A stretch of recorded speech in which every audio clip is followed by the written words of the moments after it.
Gracias, señores, gracias.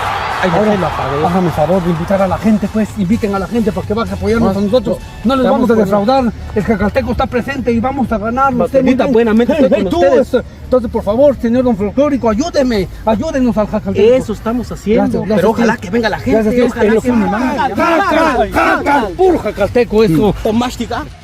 Queremos hacer la invitación para el día de domingo que se acerquen al Estadio Filomeno para que vengan a apoyarnos, que yo sé que viene una remontada. ¿Y la montada ahora o mañana? No seas chuca vos, remontada, Domingo, ¿verdad? remontada, gol. Vamos a ganar, papi. Vamos a ganar. Sí se puede, vamos a ganar. Salen estas solo montadas, ¿qué idea? Vos también no me comportaste, concentrate para el partido, papá. Vamos a ganar, puro Jacal. Es que también me quise pegar una.